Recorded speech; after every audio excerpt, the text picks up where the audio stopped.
thank you for coming. I know August is precious for educators, so it is a big deal that you're here. And for the people who aren't here and watch this as a tape, as a video, thank you also for coming. So the Coalition of Schools Educating Mindfully, Pennsylvania chapter is pretty new. Even though we had a summer summit 2 years ago, we're kind of relaunching, and we're hoping that everybody wants to join. So I planned on starting this in a post-pandemic world. You guys have taught through the hardest year that I could imagine, a global pandemic, and it's not over. And that's like, we really thought we're going to talk about this being over. But I think the message in all that is that we can't control what's happening around us. And hopefully today we'll see ways to be able to control our response to it and to be able to navigate what's happening. So just by being here, you're a member of COSM. And if you look at the bottom of the screen, it says there's a Facebook page called Educating Mindfully PA. And please join that Facebook page, post all of your experiences, and you can use the email mindfulnesswithcindy@gmail.com to contact me for anything COSM related. At this point, we don't have, I fixed that right here. We don't have a COSM PA chapter email, so that's how we'll do it. And just a little bit about myself. I am and I have to remember this, the chapter coordinator. I spent most of my adult life in a classroom. I was a public school teacher, and mindfulness and positive psychology became very important to me and became a big part of the way I taught. And to make a long story short, at kind of the last 2 years of my career, I went in and talked to my superintendent about mindfulness and positive psychology and asked, can I be the mindfulness positive psychology coach in the district? And believe it or not, he said yes. And for 2 years, I got to experience mindfulness with many children, many adults, many families. And so when I left, that became my career. I'm working with school districts with some of you and people to help them to navigate their world a little better. And whenever I'm with a group, like our group today, I think it's really important to start with a brief mindful moment. So I'm going to invite everybody to just get comfortable in their seat. Maybe place your feet on the floor. Relax your shoulders. And then just close your eyes. If that's not comfortable, maybe find a spot that you can gaze at on the floor, just to limit visual distractions. And see if you can feel your feet on the ground, your body in the chair, your hands maybe resting in your lap. And notice your body breathing. Just kind of notice how it feels to take an inhale and an exhale without trying to change it or judge it. Just allowing yourself to breathe in this moment. See if you can notice maybe the movement of your chest rising and falling. Or maybe the abdomen, and if you'd like, you can put your hand on your stomach just to feel how it expands and how it contracts with each breath. Just noticing one complete cycle of breath. You may breathe about 20,000 more times today, but just notice this one. The inhale, the exhale, and the pause in between. And if your mind gets distracted, maybe by thoughts of the future, like planning, or of the past, that's okay. Just notice it and gently, without judgment, bring yourself back to the breath, to this one complete cycle.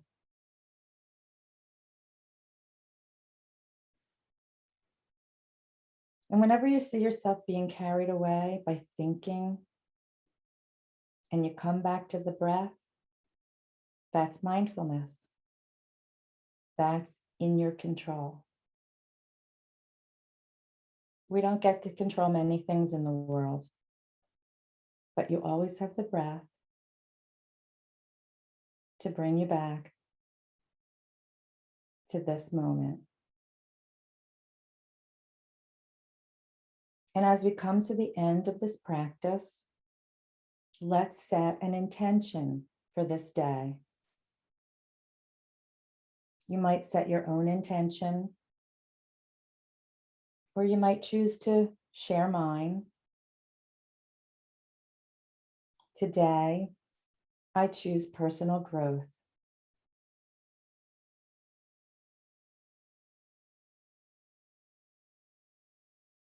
So take in one last deep breath,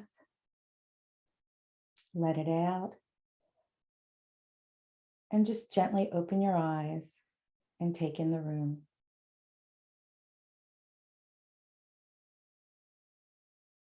Often when I'm in a larger group, I'll ask, how do you feel right now? And in a Zoom, I ask, would you type it in the chat? So just pick a word that comes to mind. It doesn't matter what it is, and type it in to the chat.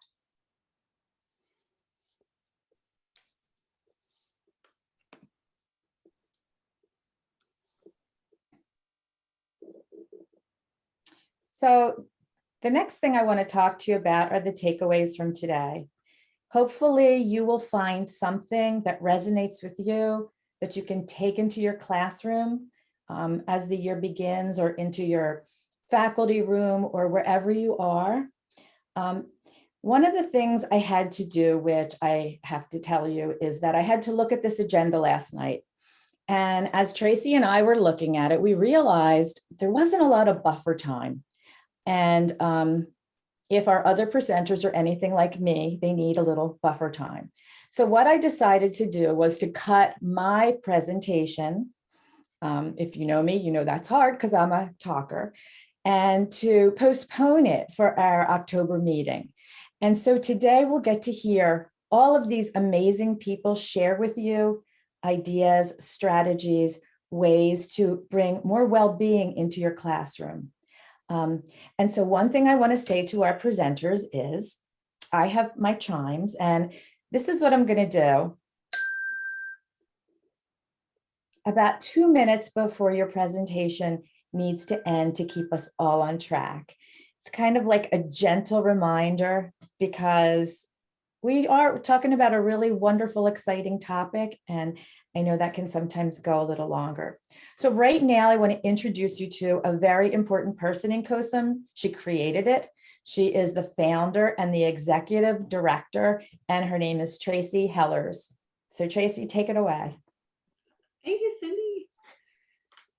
Yeah, I was so glad I was able to make it to today's summit, and thank you to Cindy and Stacy for organizing this, and the wonderful presenters. I just for a few minutes want to share a little bit about COSM. We usually sometimes shorten it to COSM or COSM, so any way is the right way. I started COSM because I saw a need within the mindfulness and education movement. I mean, we're all kind of trying to find our niche in it. I'm a parent, and my husband is department chair of PE and health at a large high school west of Chicago. And I had been teaching yoga and mindfulness I have 3 teen boys now, but as I was staying at home with them, I'd go into their schools and teach whenever I was able. And so I kind of tried to find a niche, something to help increase the momentum of the movement. And I loved web design, event planning. So that's kind of how it got started. And I just have been taking ideas that educators have been giving me over the last 3 years. The first thing we did was have an annual conference.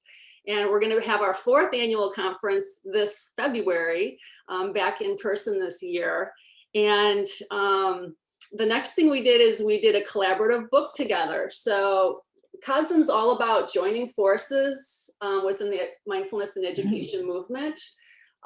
So this has 40 chapters written by different educators and about 20 different mindfulness organizations as well, like Mindful Schools, Mind Up, etc. Many of them partnered with an educator. And we tried to get as many states, US states, incorporated as well. And Pennsylvania was one of the states that has 2 chapters by educators, Cindy Goldberg and Tina Raspanti. So definitely check out this, and I'm going to raffle one off in a minute. That'll be our first book winner.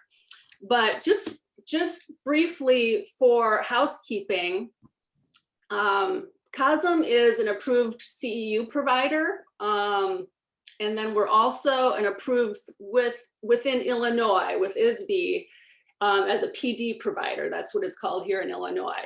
So at the end of today, I'm going to put a little sign out form. It's time stamped, and anybody who is able to do the full 3 hours, I'll email them a certificate of completion. Either you'll check off whether you'd like the CEU or PDs.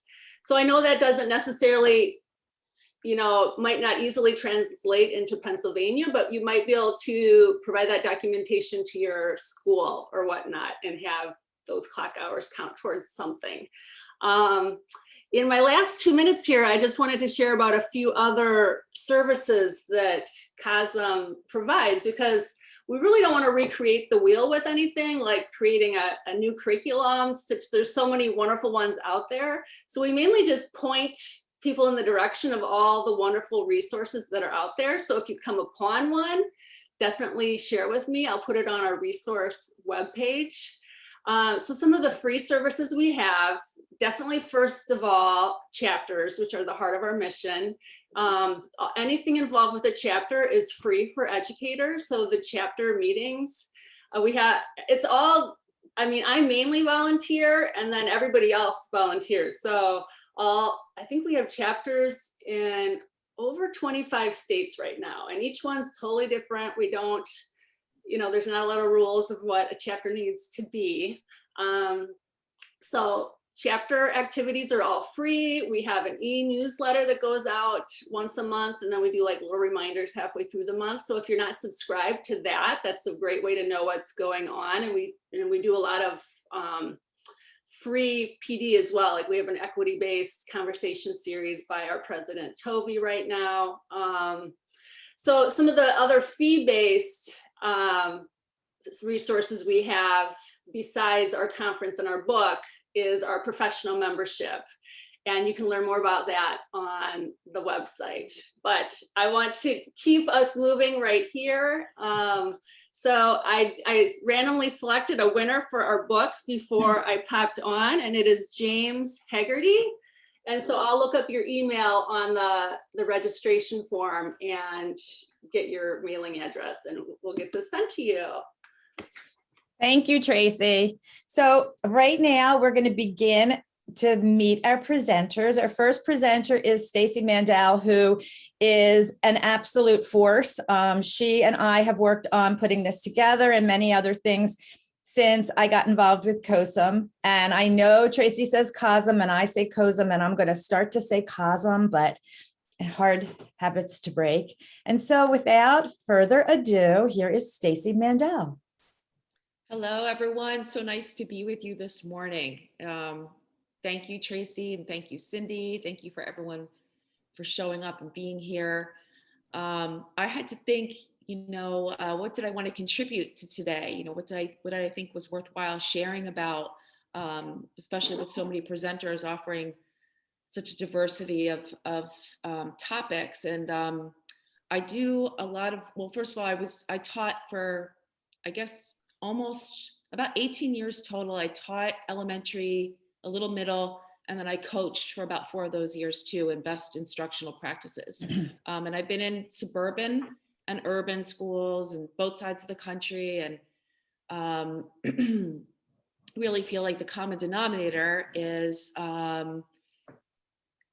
we adults, we caretakers, teachers, being beacons of light for youth who don't have as much power as we have. And so that's kind of like always there for me. I just see that all the time. And I just thought lately I'm working in environments where I'm with people who have probably a lot of suffering going on and a lot of hardship.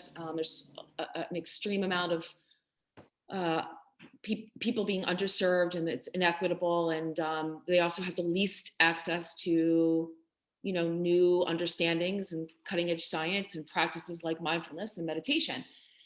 Anyway, my long way of saying, I thought maybe some considerations about trauma and the way that that impacts mindfulness, both in the way that we offer it as teachers or as practitioners, and often even the way that we practice it, and that could be helpful. So I'll share my screen here.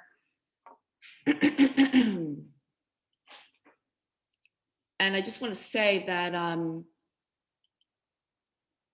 let's see. This is not something that I typically present on. I have completed a lot of training in the last couple of years on trauma-sensitive mindfulness practices, and I'm a certified, trauma competent professional myself, but this isn't what I do professionally. So this is my first time actually presenting these considerations in this type of way.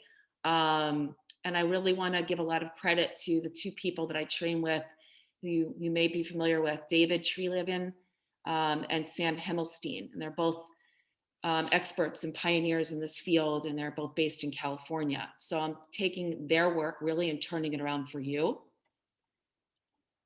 And David himself says that, mindfulness is much more powerful when we combine it with an understanding of trauma. And we've all been training probably in trauma awareness in general lately. So this isn't going to be about trauma, but this is about, like, again, if we're offering mindfulness to others and even considerations for ourselves as we practice, what could be helpful. And it does help to start, though, with just kind of like, well, what is it? What is mindfulness, right? Like, what's a good common understanding? Because if you Google it, there are going to be so many different definitions of what it is, depending on who's defining it and the context. But we know that word mindfulness from the Godfather, Jon Kabat-Zinn, and I've got his definition up there. And then I always love to offer one of my very first teachers, near and dear to my heart, Dr. Amy Saltzman, who wrote The Still Quiet Place, and her really kid-friendly definition of paying attention here and now with kindness and curiosity. So again, just in terms of the trauma sensitivity, even well-intentioned, we're not necessarily trying to provide relief. We're not necessarily trying to provide calm or relaxation. We are really just promoting how to become aware in this particular way. Got to move my little thingy out of the way so I can see. So just thinking about, the lens of trauma, just having that in our mind's eye as we go about sharing mindfulness practices with others, in particular youth, and just what's involved with trauma lenses, and how trauma is really something that touches everybody. And not getting into, again, trauma and the ACEs and all of that good stuff, but just knowing that trauma looks a lot of different ways and can manifest in endless ways, but that it basically is going to have an effect somewhere on our functioning in terms of mental, physical, social, or emotional, and spiritual well-being.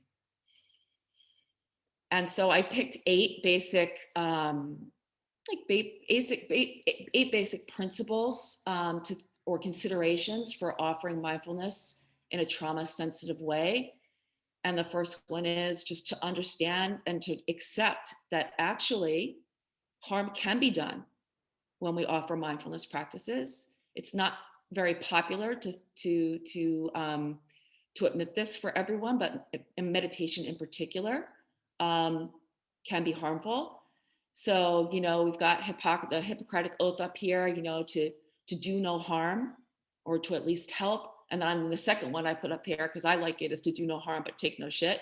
Ha ha ha. But, how do we go about doing this? And there have been actual studies on the fact that mindfulness can do harm. One of them coming from Brown University on, meditators, and showing that it did cause some disturbing experiences for meditators. And it was connected to, the fact that even though we were doing this meditation practice in the future of when the trauma occurred, it still re-triggered old trauma.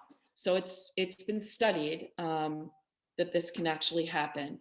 So we need to be sensitive to the fact that, meditation in particular can be a difficult experience, and it could bleed into other areas of people's daily life in some form or another.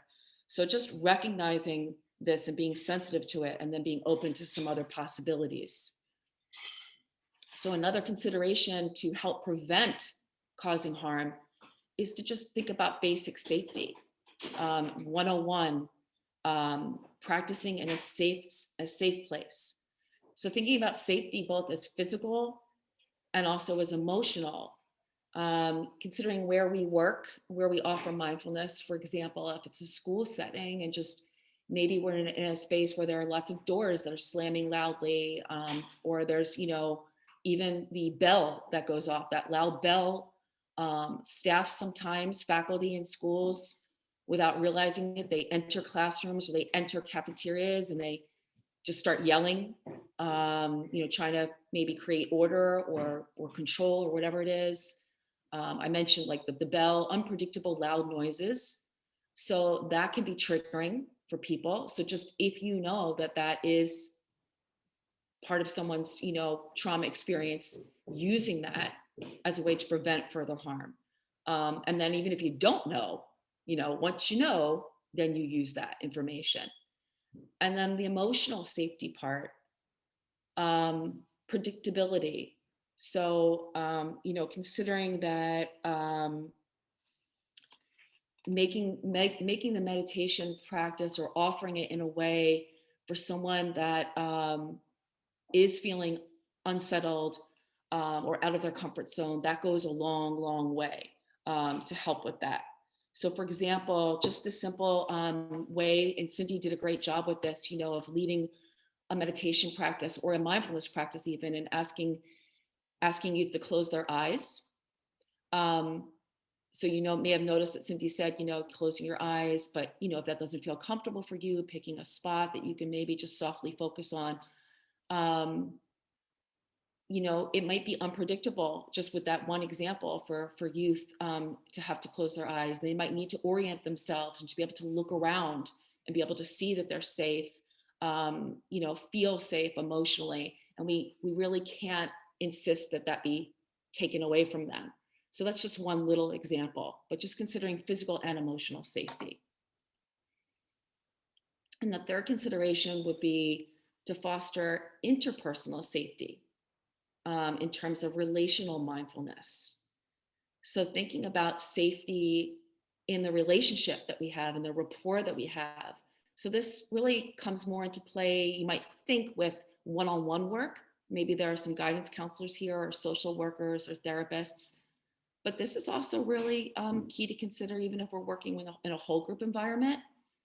And then even, thinking about those one or two kids, and when we're working in a group environment and they're exhibiting signs of difficulty, this could really work to your advantage to consider this relationship. So building trust, and really that being the forefront of what we do with mindfulness. If a youth knows that we have their best interest at heart because we've proven that, and that we're there to be of service and to be of help and not to push our agenda, but we're really attuned to them, that creates safety. So doing anything in terms of promoting that trust, that safety, that authenticity. So for example, before a mindfulness practice might be offered, we might just need to just, check in with each other, have a conversation, or maybe sit and, play a little game together, a little game of cards, talk about a song, go for a walk. That is going to be critical with people who've been impacted by trauma.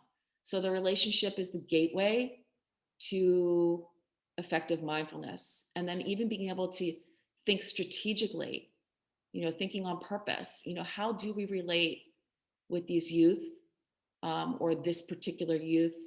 How can I really keep tweaking the alliance that I have with them and the overall relationship with this person in ways that have nothing to do with mindfulness, that will all come back, when we're practicing mindfulness together. So, well, I won't get into that there. I want to stick with the time. What time is it? You can't see your time when you're on Zoom, when you're on sharing your screen. Cindy, what time is it? How much time do I have? Oops, you're muted. You have 5 minutes. I won't Perfect. do the, since I Okay. told you, I won't ring the bell. Okay. Okay. So fostering cultural safety by understanding what's called intersectionality. Basically, that just means, being aware that we're part of systems and that there are oppressive forces that interfere with people's safety. And one of these isms, racism, sexism, classism, ableism, ageism, whatever, and on, is a part of everyone's experience in some way. And just the fact that we're an adult and that we're working with people maybe that are younger than we are, there is a power dynamic there, between adults and youth. And to just take that into consideration and how that might be playing out in an explicit or even a non-explicit way, being open. So being open to the fact that we can be wrong, that we are going to make mistakes, being open to youth's full experience, whether you see it that way or not, this is their truth. And so it's truth that we need to use to guide us and how we move forward with that. Understanding what's called the window of tolerance. So this is a trauma term, but just basically knowing a little bit of brain science, taking time to educate yourself about the amygdala and how the central nervous system gets activated, and the amygdala downrates the nervous system when there is a feeling of threat or fear, how the amygdala gets triggered and what that does to our cognitive functions. What it does to the executive functioning, the prefrontal cortex area. So taking time to really understand that, and that will get in the way of any good that we intend to offer in terms of offering mindfulness practice, and that there are ways to notice whether someone's in or out of their window of tolerance. So specifically looking at their speech, whether it's coherent or not, the way they're expressing their thoughts, if it's organized or not, if they're showing signs of rage, of aggression, excessive aggression, if they're the opposite, withdrawn, quiet, detached, dissociated. These are some clues, and that we need to get them into their window of tolerance and help them regulate first before we offer any mindfulness practice, so that we don't do more harm, because people who are out of their window of tolerance, will be triggered, and that's asking too much at that moment, and it can cause more harm. So going through these quickly, the sixth consideration would be to prioritize somatic mindfulness over the cognitive types of mindfulness, so more body-based. So just somatic means being aware of body sensations and grounding ourselves in body sensations, or bottom-up awareness. So the awareness is coming first from the body, not even the conceptualizing of the body, but really feeling it and simply just being with the sensation. And even the body scan, it's not that the body scan shouldn't be used as a trauma-informed mindfulness practice. It certainly can be. Long periods or a certain posture, or asking to follow even strictly your guided instructions, to not make that be a qualification, to not take offense, that it's not necessarily disrespect, for why someone's not following the rules, that trauma really is playing a role, can be playing a role. And again, like I said, being aware of our power dynamic and possibly causing more harm with that dynamic. So using inviting language and explaining our instructions, even discussing how trauma can sometimes get in the way, even naming that out loud, and always offering an opportunity to stop. So providing a lot of choice. And the eighth one would be that mindfulness, of course, is more than meditation. It's just good to say that out loud as a reminder, and to have a tool belt put together of brief, short, informal mindfulness activities that can always just promote awareness, even if someone is triggered in the moment and once they're regulated. So an example would be a mindful check-in. And this could be, it could be done explicitly or just kind of integrated into the flow. So something like, I'm inviting you to close your eyes. Actually, that's not it. So basically, I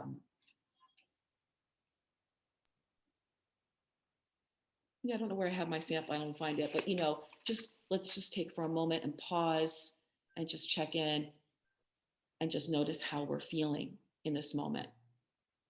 And that could be done more explicitly, and that can be just in the middle of doing something. And we don't need to ever we don't have to use those words mindfulness, and we don't have to use the words meditation. We can offer these practices, without ever using those words. Thank you. And just wrapping it up okay, good. That it's just Sam Himmelstein talks about this being an embodied practice. So it's really relying upon our discernment, our intuition, and our attunement. And that is, if you can really, commit to continuing to grow with those three concepts, that's our best guide for offering trauma-sensitive mindfulness practice. Done. Thank you so much. That was wonderful, a little heavy, but I think we're dealing with a lot of students today, especially after the pandemic, that their level of trauma is very different. So I do appreciate that. And I hate being the timekeeper, but I am the timekeeper. And I want to now introduce you to someone who will get you moving, who is full of energy. I know her from Cheltenham. She is an amazing educator, an amazing mindfulness practitioner and dancer. So Bridget Bryan, first grade teacher, you're on. Okay. Thank you, Cindy. Thank you, everybody. So as Cindy said, I'm a first grade teacher in Cheltenham School District. I've taught preschool, kindergarten, first grade, and second grade. And I'm a certified Kidding Around yoga teacher. So Kidding Around Yoga is a yoga program specifically designed for children. It was designed by a woman named Harris Lender. Her father was, if you're familiar with the frozen bagels, the Lender's bagels, that was her dad. Harris Lender wrote all of the music and all of the lyrics for this program.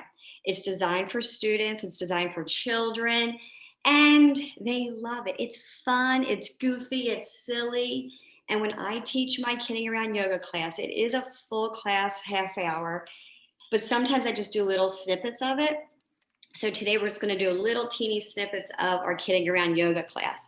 You can stay seated, you can get up and move. It's really up to you. I can't see what you're doing. You can see me, I can't see you. So if you're just not listening or doing it, it's fine. If you want to get up, you can. When I teach my students, and I love what Stacy just said, and I really think about the whole trauma thing. I have some kids that do not want to take their socks and shoes off when I do this, and that's fine. There's some children that don't even want to do it. So knowing where they're at, I just offer them, mindful coloring to sit as everyone else is doing that. So you really have to see where they're at. So the first thing we're going to do is it's kind of like a tapping number, and it's called Every Little Cell in Your Body is Happy. Every little cell in your body is well. So tapping is going to promote the rejuvenation, and it's going to help prevent the stress, and it's fun. We're going to have better cell health. So stand up if you want to. If not, it is A-okay. This is from Kidding Around Yoga. Here's a fun song that you can sing. It makes every little cell in your body ring. Pat every single body part when you hear this chorus start. Every little cell in my body is happy. Every little cell in my body is well. Every little cell in my body is happy. Every little cell in my body is well. Shake yourself, it's good for your health. Every little cell is happy and well. Shake yourself, it's good for your health. Every little cell is happy and well. Every little cell in my body is happy. Every little cell in my body is well. Every little cell in my body is happy. Every little cell in my body is well. Bend your knees and chair pose, please. Every little cell is happy and well. Bend your knees and chair pose, please. Every little cell is happy and well. Every little cell in my body is happy. Every little cell in my body is well. Every little cell in my body is happy. Every little cell in my body is well. Reach up high to the sky. Every little cell is happy and well. Reach up high to the sky. Every little cell is happy and well. Every little cell in my body is happy. Every little cell in my body is well. Every little cell in my body is happy. Every little cell in my body is well. Reach for your toes in ragdoll pose. Every little cell is happy and well. Reach for your toes in ragdoll pose. Every little cell is happy and well. Every little cell in my body is happy. Every little cell in my body is well. Every little cell in my body is happy. Every little cell in my body is well. Here's one more, make a lion roar. I'm happy and well. Here's one more, make a lion roar. I'm happy and well. Every little cell in my body is happy. Every little cell in my body is well. Every little cell in my body is happy. Every little cell in my body is well. Jumping jacks will strengthen your back. Every little cell is happy and well. Jumping jacks will strengthen your back. Every little cell is happy and well. Now let's do it faster. Jumping jacks will strengthen your back. Every little cell is happy and well. Jumping jacks will strengthen your back. Every little cell is happy and well. Jumping jacks will strengthen your back. Every little cell is happy and well. Jumping jacks will strengthen your back. Every little cell is happy and well. Every little cell in my body is happy. Every little cell in my body is well. Okay. All right, let's see what time. Let me stop there for a moment. All right, let's see what time we have. Couple more minutes. Right, Cindy? Yes, I'm unmuting myself. Yes, just a couple more perfect, minutes. perfect. Good, let me keep going. So, all right. Another thing that we do in kid yoga, and yes, sometimes it's not like a real yoga class, but we do ohms, but we do silly ohms. We tell the students that the word ohm is the sound of the universe. So we say, imagine a time a long, long time ago when there were no trains, no cars, no airplanes, no bicycles, no targets, and all you heard was the sound of the universe. You heard animals moving, you heard trees moving in the wind, you heard people talking, kids playing, and that's what Om is. So let's all take a deep breath in and let it out with an Om.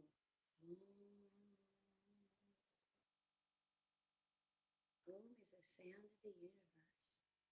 And then we do silly Om. We do an underwater Om, and it looks like that. If you were a racing car driver, what kind of Om that would be?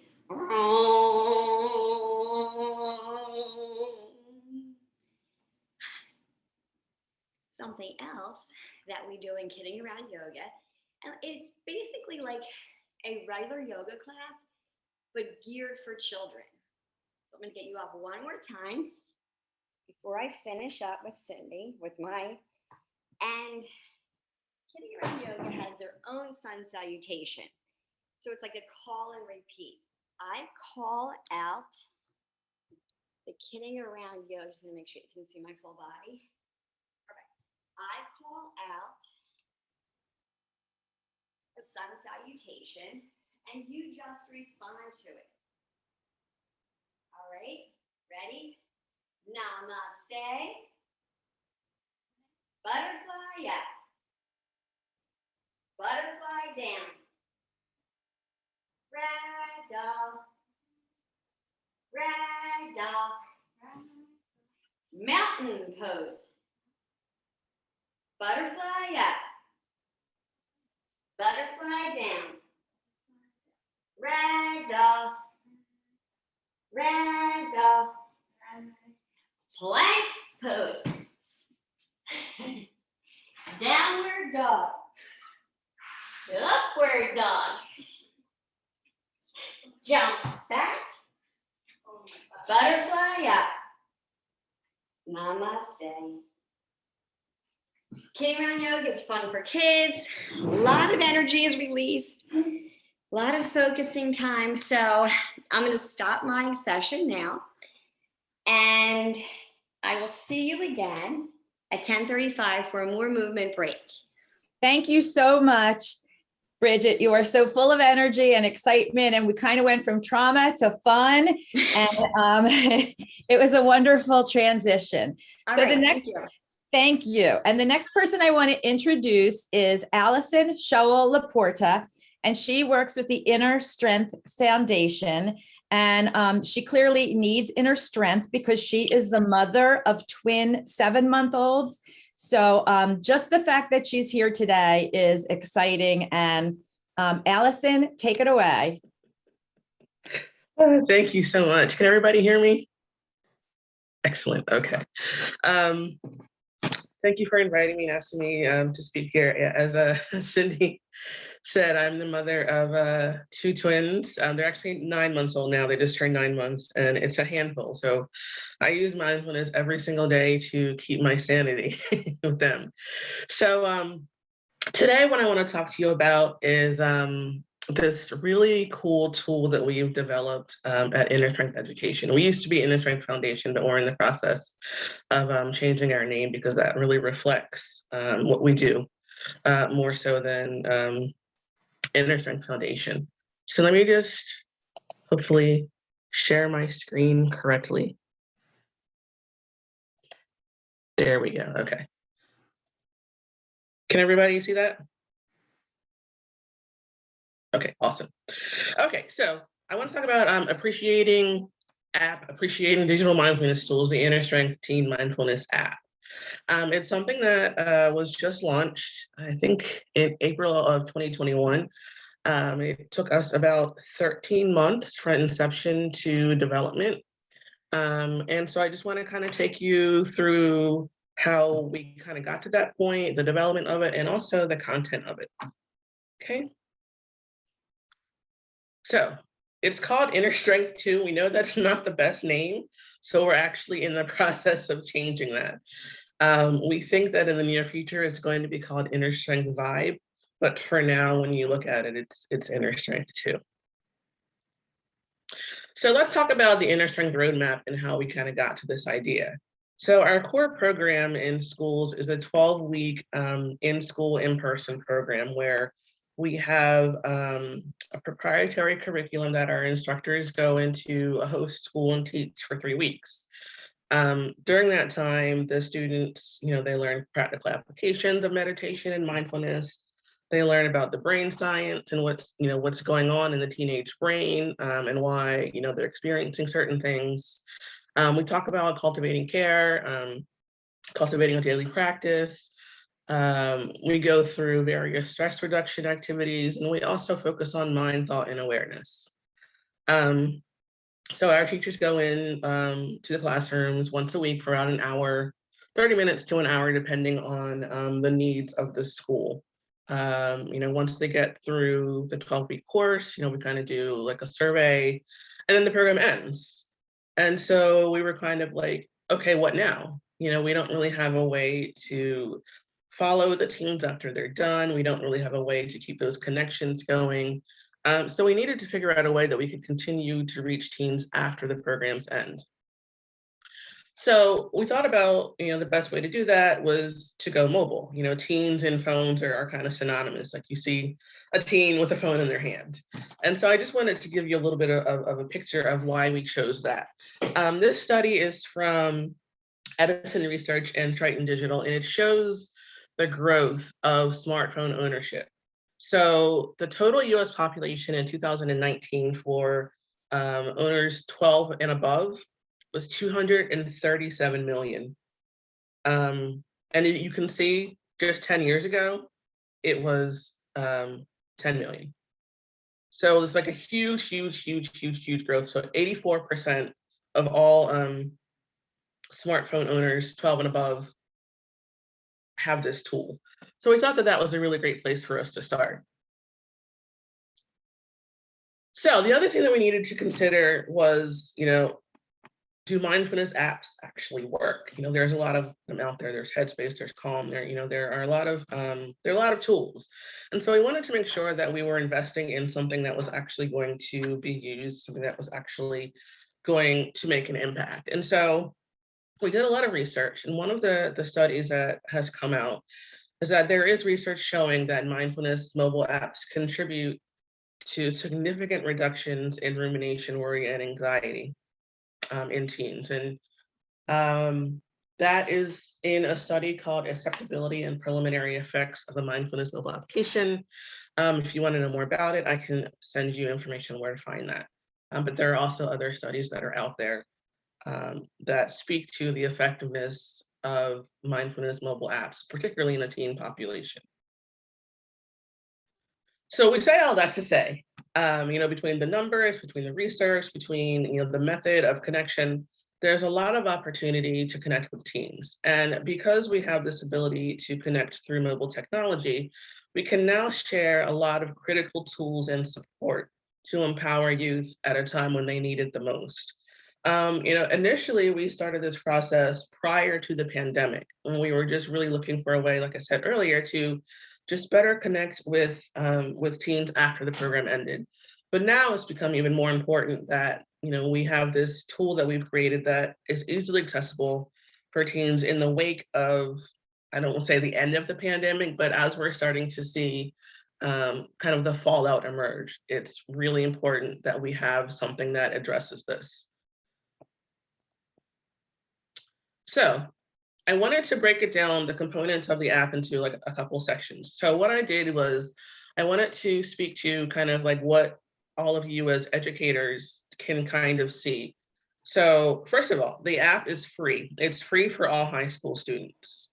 It was really important to us to address equality of access. At Eden Strength Education, we work in Philadelphia Public School, a very urban population, where over 80% of the students are socioeconomically disadvantaged. So we wanted to make sure that we put a tool out there that where somebody who wanted to access it didn't have to worry about how much it cost. So we made it free for all high school students. It also incorporates social emotional learning. We also made sure that we addressed trauma. So we used trauma-informed best practices and tools within the components of the app. We made sure that there are elements to inform how the interrelationship of culture and a teen really affects them, and how that really makes up their environment and how they kind of function. And then we included information about evolutionary brain science, like why their brains work the way they do from point A to point B. So that's like the kind of view for for educators. And then if we're sort of talking about it with a teen, we sort of talk about it in this way. It's a way for them to check their inner weather, discover what's on their mind. It's a way for them to build a mindfulness practice by practicing positivity, by building self-love and by focusing on gratitude. It's also a way to use meditation to improve emotional health, to increase kindness, and to hone focus in the classroom. And then we also let them know, again, that it's a way for them to learn about their brain, the art and science of it, and also how their brain and those skills connect to friendships. So let us take a peek inside of the app. So I just wanted to take a note some of the features in the app. Like I said, it's trauma informed. It's game-based. And this is important because game-based learning has a significant impact in how not just teens, but like young people retain information. Like it's a way for them to be motivated, to really invest in what it is that they're learning. So in our app, we made sure that we included like little competitions and leaderboards so that, you know, there was a way for them to feel motivated and feel engaged. The app is also self-paced. We wanted a way to make sure that teens using it didn't feel pressured, like they had to, you know, accomplish something in a certain amount of time. So we made it self-paced to eliminate that feeling of I have to do this. Within the app, there are also guided meditations. There are opportunities for small journal entries. We have also included a list of mental health supports. And then, like I said, it's free to students. So getting started. And these are actual screenshots from the app. I put these in last night, so they are very, very current. So when you first sign into the app, well, I should mention, it is not just for high school students, even though it's targeted for students, you know, adults can use it too. I actually use it, like I said, because, you know, I have 9-month-old twins and it's insane. And it gives me a chance to just sort of shift and pause and kind of change my perspective. So it's very useful in a number of ways. So this is where you start. You log in, you sign in, and it says, you know, hi there, do these activities every day and build your inner strength. And so you have a menu of different, excuse me, of different choices. So let's start with checking in. So you go to check in, and this is where kind of the inner weather comes in. So it says, take a deep breath and check your inner weather. How do you feel? You know, you can be sunny, you can feel like a rainbow, you can feel foggy, you can feel stormy. So there's a lot of different options. And then when you click one, it pops out and it has a little area that you can reflect and journal about that. So it gives the teens a way to just kind of work through whatever it is they're feeling at that moment. Next, we have a meditation section. And I should mention, these are only a few of the activities. There are actually about 100 or so activities on here, but obviously we don't have time to go through many of them. So I just wanted to give you an example of what's on there. So if you go to the meditation category, you can see that it says, like, you know, you can improve your mental health, increase kindness to yourselves and others, and build your focus. And it allows you to pick a path. So you can do like a thought bubble, you can do a love and kindness exercise, you can do sound exercises, you can do body and mindful movement, and you can do open awareness. You can also do breath. And so that's the one that I chose to show you. You see the little circle, like we're going to look at breath. So you click on that, you pop that out, and you see that there are a lot of different actions that you can take. And you'll notice over to the right, you'll see like the +10 and the little diamonds. You get points for every activity that you complete. And so those points that go into the leaderboard, which feeds into the game-based learning that I was talking about.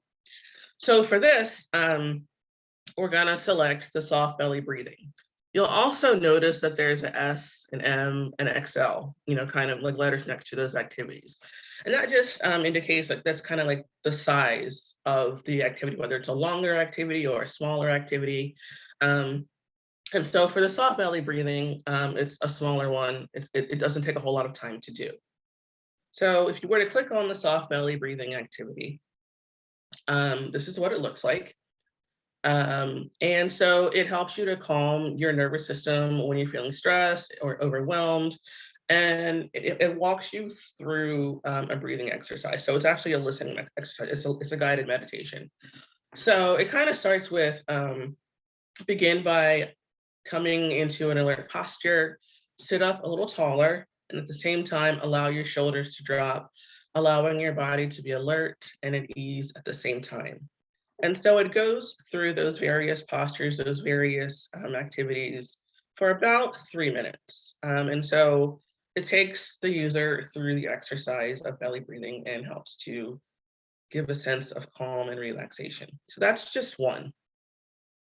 And again, that's a guided meditation that's in the breath section, and that's just one of many. So next, let's take a peek at the explore section. For exploring, you can learn how the brain works, you can discover mind-body connections, and you can explore the art and science of friendships. Again, there are various paths you can pick. So we're going to look at Not My Thoughts. So you pop it out, and over here is the Not My Thoughts description. So we talk about pretty much rumination, how thoughts are powerful, how thoughts, have the ability to change, and have the ability to really shape your perspective. So we encourage the teens to become a scientist of their experience and notice what they're observing without curiosity, without judgment. So one of the activities we have for that is practicing kindness with my thoughts. And so you pop that out. Again, this is a guided meditation. This is a listening activity. And you can see it's a smaller one, that it's 1 minute and 42 seconds. And again, you'll notice the plus 10 points and the diamond for the little leaderboard. And so it allows you to notice a negative thought, practice mentally putting it in a bubble and letting it go, and build positive habits of the mind. And so you'll notice the bottom, it says, I did this today. And once you click that, it'll add these 10 little points to your leaderboard. So I mentioned that the app was released in April. We are already starting to get some feedback. Right now we have about, at last count, we had 320 users, which apparently is pretty decent for something like this. And Allison, so, I hate to do this. I'm just giving you a little bit of heads up that you have 3 minutes left. okay, I'm almost done, so great. So here's what some of the teens are saying. The thing that they like about the app is that it feels like a more personal experience. They let people practice on their own time. It's an amazing tool to become more in touch with your emotions, improves mental health. And one of the biggest things is I can use the app whenever I need to calm down and take it. Like they can take it wherever they go. They have this tool at their fingertips on their phone. It's private. It's something they can do, when they have a free moment. So here is how you download the app. It is in Google Play and also in the Apple App Store. You can go to either one. You search for Inner Strength 2. You can see that there's an illustration of that. You fill out the registration questions, and that's pretty much it. Like you're ready to go. Okay, questions. Actually, before we get to the questions, let me just forward to our little giveaway. So we'll be giving away a copy of The Conscious Classroom, which is a book by Amy Edelstein, who is our executive director and founder for Inner Strength Education. It's an IPPY Award winner, and it illuminates the power of mindfulness and contextual thinking to transform classroom culture and facilitate deeper learning. Talks about the inner strength system in the Philadelphia classrooms. So that's that. So moving backwards here, if you have any questions, feel free to ask. If you need to email me about the content, feel free to do so. If you want, to ask about how we developed it, anything like that. If you want me to come speak about it, I'm happy to do that.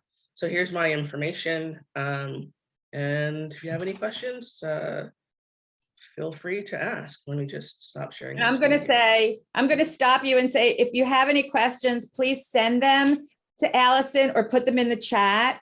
Allison's winner is James Haggerty. Where are you, James?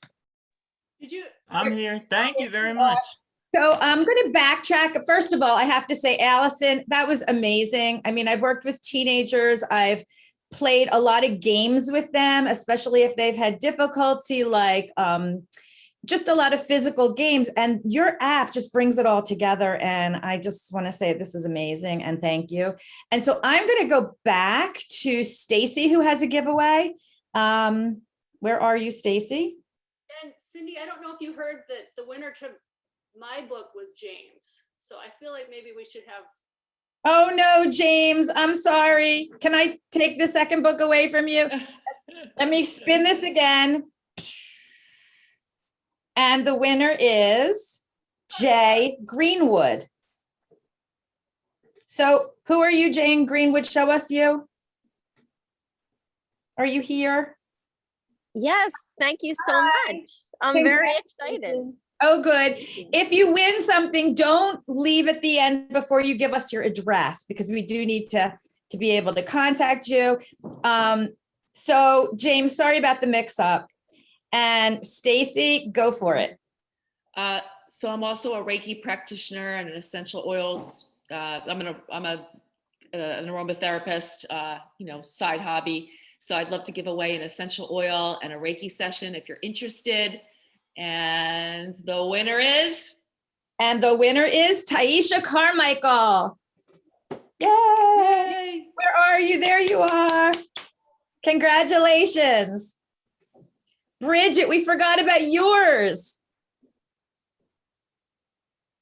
Cindy, did you want to just do mine at this after my second session, since I'm doing a continuation, or were there two? I think we have one for each of your sessions. Oh, okay. So Danielle Nuffer wrote a book called The Path of the Mindful Teacher, and the winner know of The if anybody Path can- of the Mindful Teacher. And I'm going to just talk so they can see the book. If you can see me, you can see the book. And we're going to spin that wheel again. And here we go. Catherine Curry, are you here? Mhm. Hey. Congratulations. Give me your Thank address you. at the end. Okay. Okay. So now, Jesse, there was a lot of fanfare before I get to introduce you, but Jesse Frechette is, he was the founder of the Center Mindful and has been moving on into other mindful areas.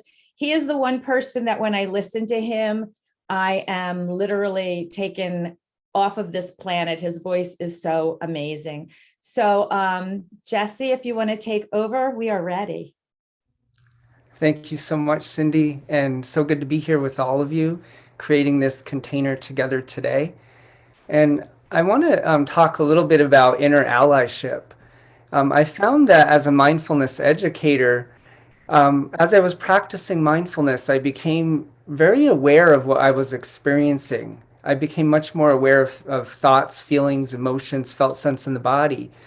But what I was lacking is a way of meeting it in a way that was supportive to myself. And then I went back and I learned mindful self-compassion, and I wished I had learned that first. So when I teach mindfulness, I first like to talk a lot about how to meet our experience with curiosity and kindness. And before we do anything else, I want to just read a brief poem that I wrote. And I call it a poem meditation. And the reason why I'm starting with this is because I want to set our inner tone of mind for what we're going to be talking about. So I want to invite you just to allow yourself to begin to settle in, to listen. Allow yourself to feel the support of the floor again, or the chair. Just let yourself feel grounded and anchored by our home planet. And then I want to invite you just to maybe follow a couple breaths in and out. And imagine that those breaths are inviting you home to this body and to this being of who you are. And you can either rest your eyes closed if that's comfortable, or just relax your eyes.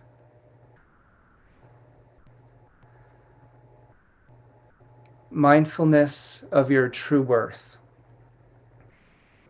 Your true worth in this human experience your spiritual being is having remains constant your whole life. Your true worth never actually changes despite outer circumstances, how others treat you, their opinions of you, how you treat yourself, or even your own opinion of yourself, your true worth remains constant. With kind awareness, let this settle into your whole being and every cell of your body a moment or two or three. Your true worth remains constant. Breathe this awareness in and allow your mind, body, and soul to reflect that. Your awareness of your true worth is what sometimes wavers or fluctuates along your life journey until you come back to deeply knowing it again. May you practice each day and as often as is needed, coming back to deeply knowing your own true worth again. Dear one, may you always return to deeply knowing your own true worth. And when you are having a hard time knowing what that is, just remember that you are not alone. Other human beings also struggle with remembering their own true worth at times too. It's part of the human condition that we all struggle with at times. May we resist the urge to isolate. May we forego any form of self-aggression. May we reach out to each other and listen each other into loving, connected presence. May we be friendly and kind in our own minds toward ourselves. Dear ones, may we always come home to remembering our own true worth. And may we all support each other, rise up, and move forward together.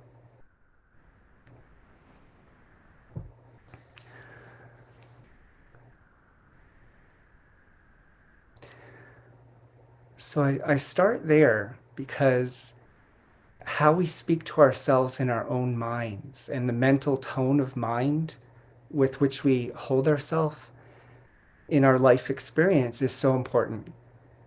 And when we talk about inner allyship, so often what happens when we're having a hard time in life, we give ourselves a hard time. And it makes no sense. It's so counter what we really need in those moments. And so I want to invite you just to think about that for a moment.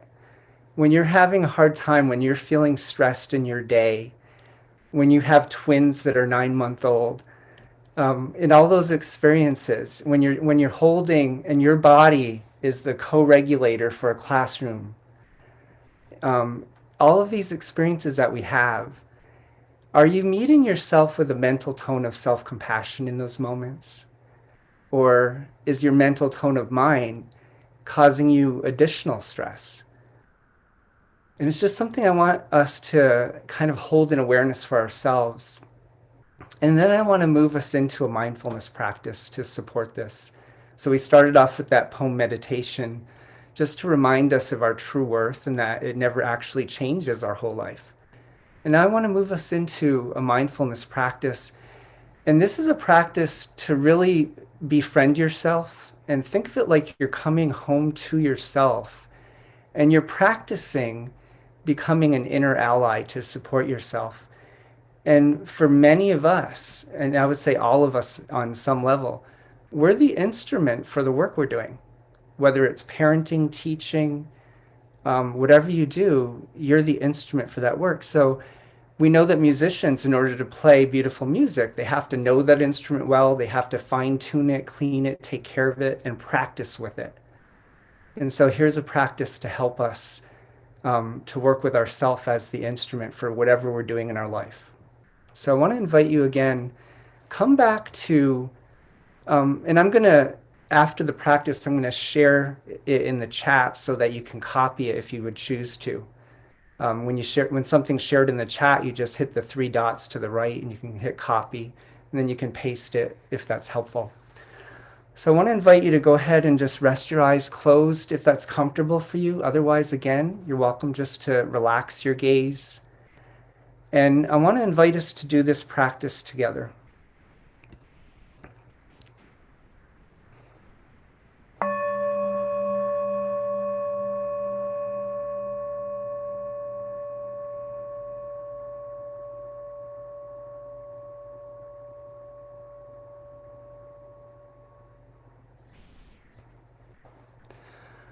I want to invite you to rest one hand over your heart area, if that's comfortable for you.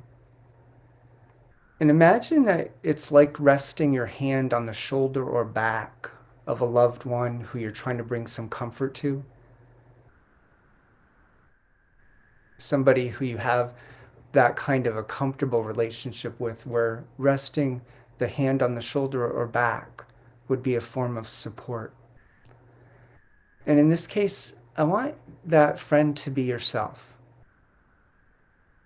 So just feeling the warmth of the hand resting against the heart center. And with each of these statements, I want to invite you to start them with your own first name, and then say the statement. And then take a deep breath in and out. And let yourself receive the statement from yourself.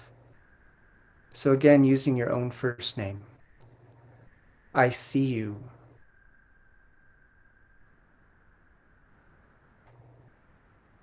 And so then you take a nice slow deep breath in and out. I am here for you.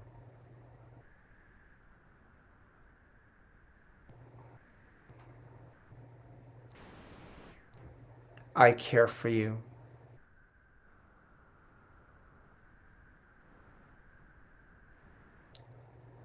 Every part of you is welcome here.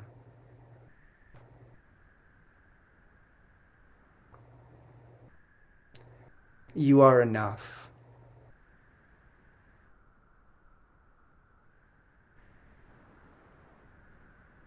I am choosing to meet you with self-kindness.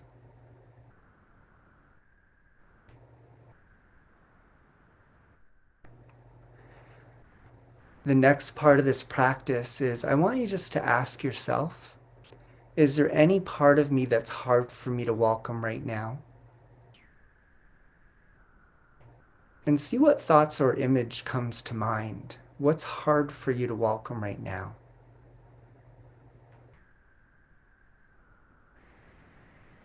It could be a stressful circumstance. It could be a quality or trait about yourself. It could be some area of your life you're struggling with or feel like you're not enough in. Whatever came to mind, let's just practice with that for the last part of this practice. And we have just enough time to finish up. I want you to imagine you're inviting the part of you that's hard for you to welcome into your heart right now. Imagine you're breathing it in, and you're breathing light in with it, allowing the light to kind of bathe it and to hold it.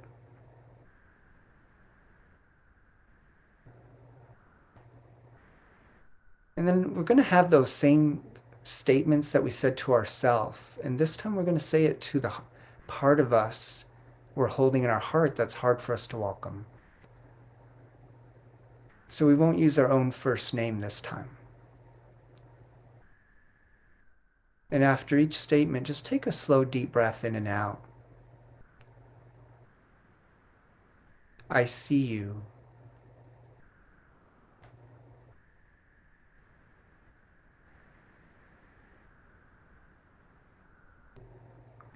I am here for you.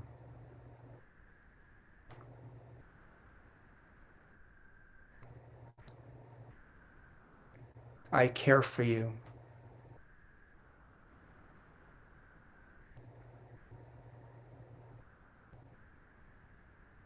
You are welcome here.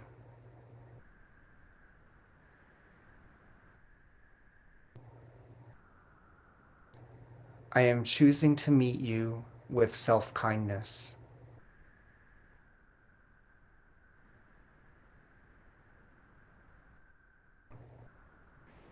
I am enough.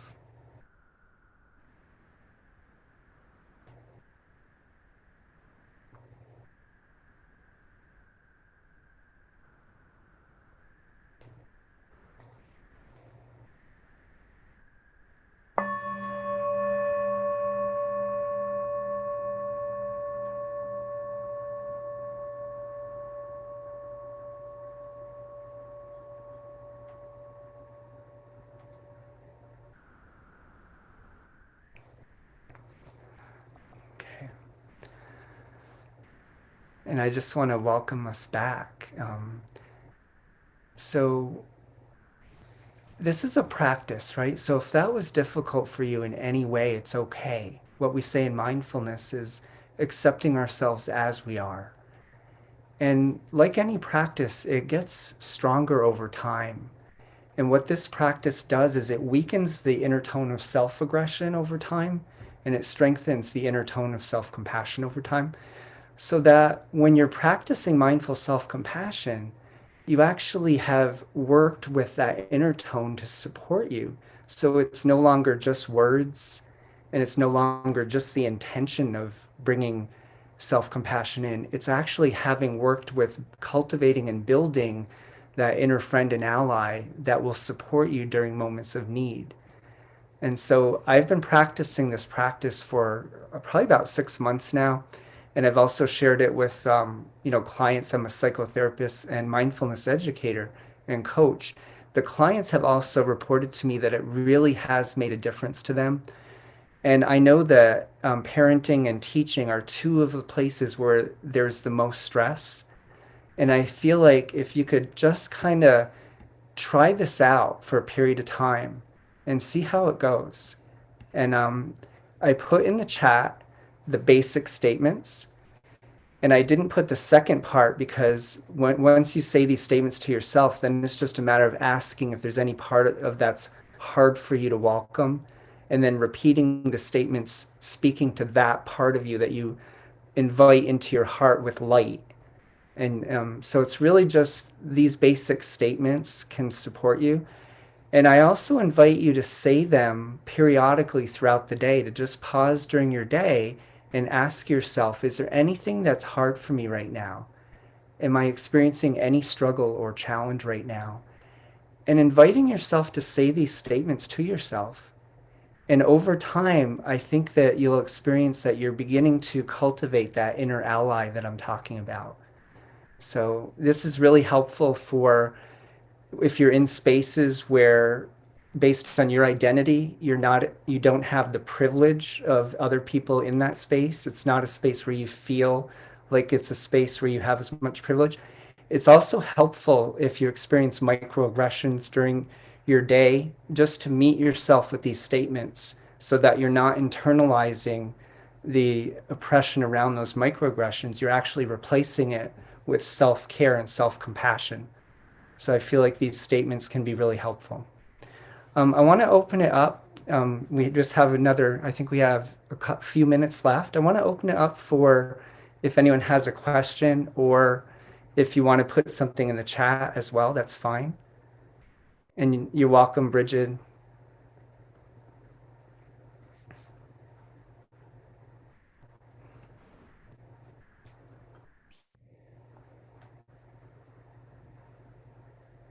The other thing I want to mention is that after you do a practice like this, it's helpful just to notice how you feel. You might notice some discomfort because we may not be used to practicing self-compassion. It may feel a little bit foreign even. It may feel self-indulgent even.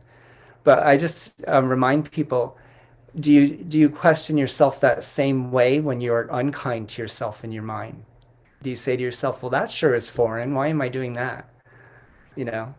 So it's just a matter of what we practice gets stronger and what we stop doing gets weaker. Yes. Thank you.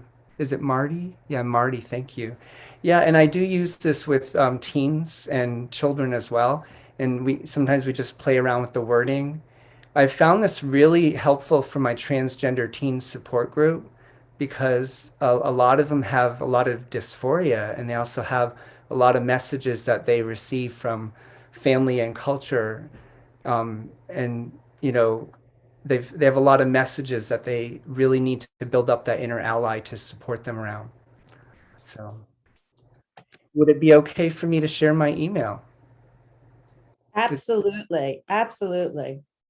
I will do that. And I will also let you know that I can send people the written out version of that, as well as that poem meditation I wrote at the beginning, if anyone's interested. So let me go ahead and put my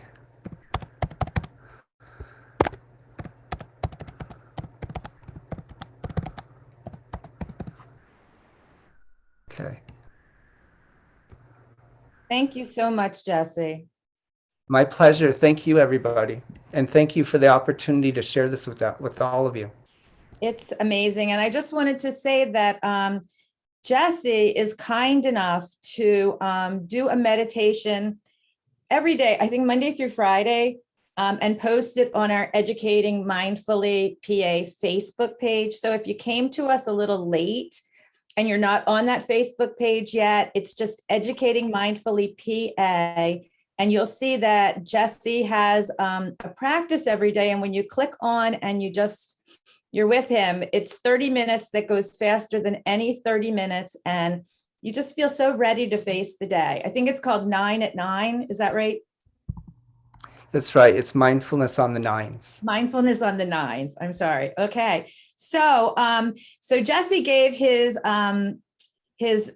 email address, and he's going to send anybody, or how are you going to get your meditations to everybody? Tell me again. You had sent your prize. If anybody wants to just go to the Center Mindful Facebook page, all the recordings are there. Every recording I've done for the past year and a half is there, and you're welcome to, and I try to give a description or theme for the recording, and you have access to them. And so that's at the Center Mindful Facebook page. If you email me, I will send you the link in case you don't have Facebook, and that way you can just put the link in Google and you can go directly through that link, listen to any meditations, and they're there for whenever is convenient for you. Thank you so much. And so he kind of gave a prize to everybody, but since we're on this prize roll, I have another prize here called The Path of the Mindful Teacher, which was written by one of our Pennsylvania members, Danielle Nuffler. This is the one that Bridget gave away too, and she sent us some copies because she's on vacation this week. And that one goes to, here it is, Jamie Roberts. So are you here, Jamie Roberts? Yeah. Good. Okay. I am, and I know Danielle, so that's so exciting. And I just found out about the book yesterday and almost ordered it on Amazon, and I put it in my wait list. So thank you. I am so glad you didn't order it. So right now we're going to take a little self-care break. It's 10:24. Laura asked if we have any connection with similar or same organizations in UK. No, but we do have chapters, like we have a Scotland chapter, we have an Ontario chapter. So we have more than just US chapters. We're hoping to connect as our team grows to expand more and more. That's awesome that you're from England. Yay. You're in England. So yeah, we don't have an England chapter or UK chapter. It'd be awesome to get one started there. Hey, Laura, maybe that's a good thing for you. Oh, okay.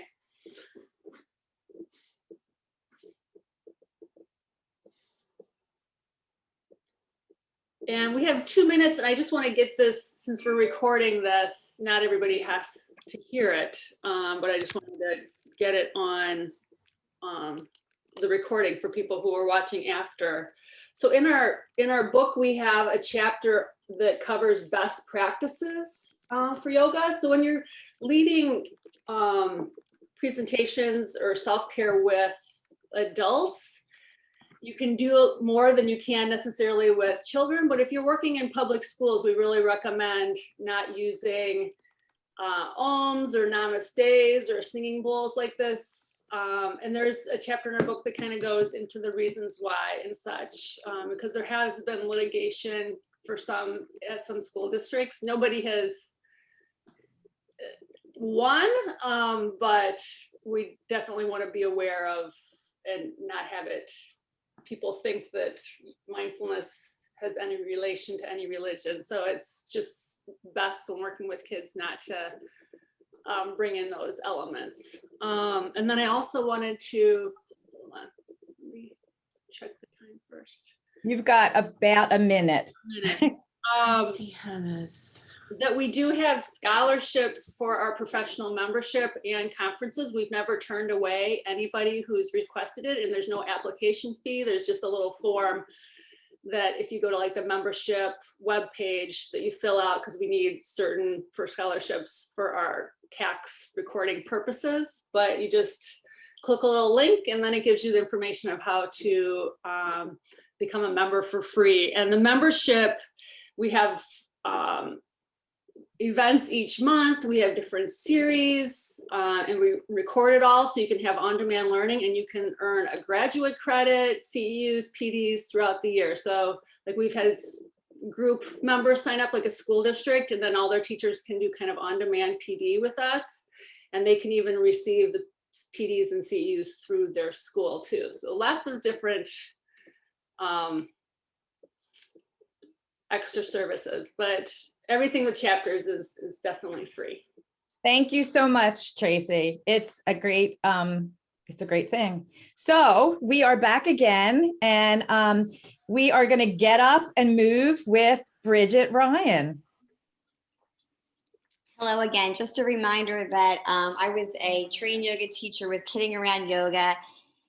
And you do not have to be a trained yoga teacher to do any movement with your students. You can find things, you can find kid yoga songs on the internet. You can just Google that. Anytime to get up moving with your students is a great idea. Something that I did purchase is a yoga deck. And how I use the yoga deck, it's a deck of cards, is my students have their own yoga mat in various places of the room. And yoga mat is good because they're pretty wide. It keeps you distance from each other. And I put a different card on every student's yoga mat. And then I had them go to the yoga mat. I had them look at the card that is on their mat, make that pose, hold that pose. And then I ring a chime and they move to the next mat. And they're just practicing their yoga poses around the room all by themselves. So no one's really watching them. But they're just practicing it on their own. The card stays, the student moves. And you don't have to purchase these cards. I've been online before I took the Kidding Around Yoga class, and I was able to print out different poses and use them that way.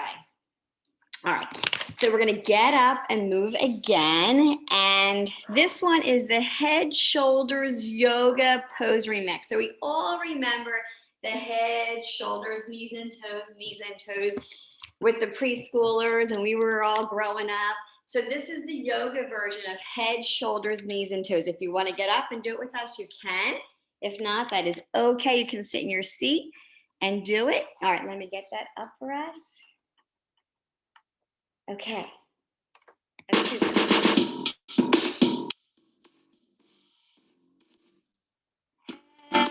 Shoulders crescent moon, yoga pose. I'm sorry, I started it not in the beginning, my fault. Let me just, sorry, let me go back. I was prepping it. Okay, here we go.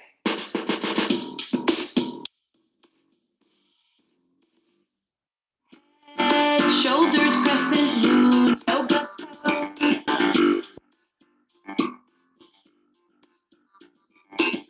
Head, shoulders, crescent moon, yoga pose.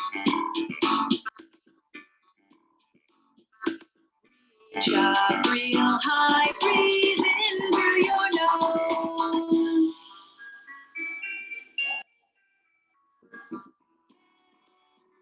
and touch your toes, touch your toes. Let's do that again, just because you know you can. Head, shoulders, do the tree yoga pose.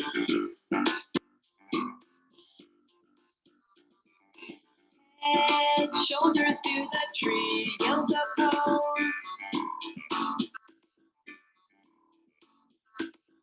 Reach up real high, breathe in through your nose. Bend down and touch your toes, touch your toes.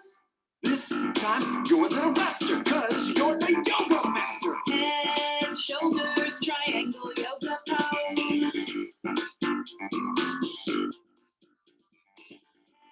Head, shoulders, triangle yoga pose. Reach up real high, breathe in through your nose. And touch your toes, touch your toes. Knick, knack, patty, whack, everybody on your back.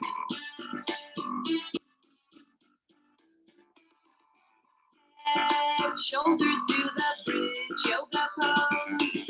Head, shoulders, do the bridge yoga pose. Breathe in and out deeply through your nose. Sit up and touch your toes, touch your toes. Be my bow bunny, everybody on your tummy.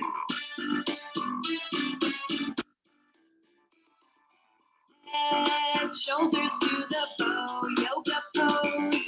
Head, shoulders, do the bow yoga pose. Breathe in and out deeply through your nose. Rest in your child's pose.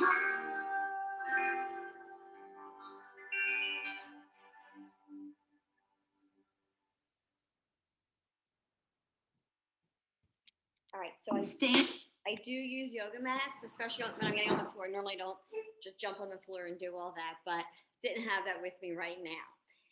So, something else that this yoga program teaches the students is that the peace begins with them.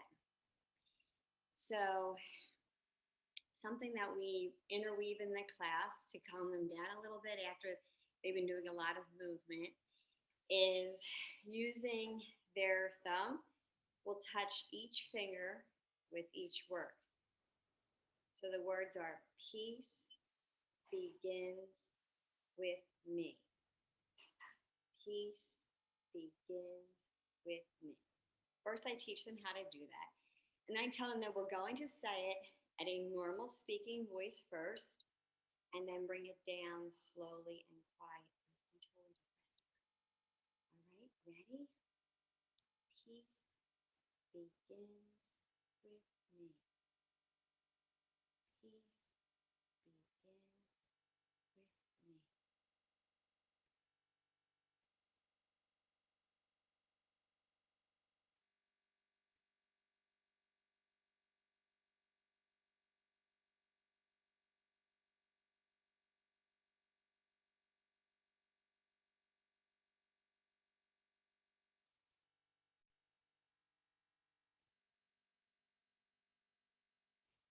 And another thing I do when I teach my students through yoga is I give them just a little work to do.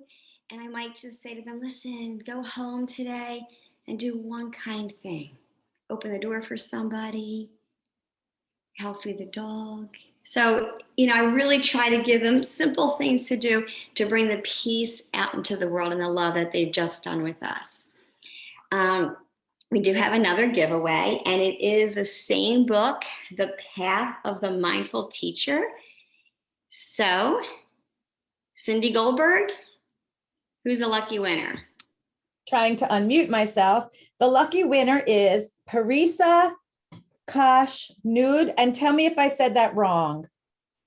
You got it pretty close. Parisa Kushnud. Yeah. Thank you, Parisa. I hate to mispronounce anybody's name. No. You get a copy of this, and I'll just need your address later on. Thank you so much. Thank you. And thank you so much, Bridget. If you ever have the opportunity to see Bridget in action, well, you kind of did. She is the one who gets up to dance when nobody else will. And she is high energy and high fun and just great at what she does. And the person that I'm going to introduce to you next is someone that I actually haven't met before, but I researched him. And his name is Peter Moses, and he's likened to Mr. Rogers. So this is really exciting for me to meet Peter. Peter, welcome, and take it away. Thank you, Cindy. My partner, Tammy, with our organization, The Mindful Experience, drew that comparison, and he's one of my heroes. I feel like he was the godfather, especially on a mass medium like television, Fred Rogers, to be able to communicate and really be with young children, especially for a dude. It was just setting this wonderful example, way ahead of his time. Tammy may feel that way about me, perhaps because I have 6 children, and I have taught pretty much all grade levels, but my heart connection seems to be with the youngest kids. And our organization has brought mindfulness to children as young as 3, and we go up through early to mid elementary with our resources. And we're here in the southeastern Pennsylvania area and do on-site half-hour sessions with various age groups, mostly in preschools and kindergartens. But today I'll be focusing on how it is that mindfulness can be integrated into the everyday. And I've so enjoyed Bridget, and our program is like her in that we are lighthearted, and we're there to bridge and be with the kids where they are. So all of our work is either on site or through resources that we have on our website so that we can spread the word nationally and internationally.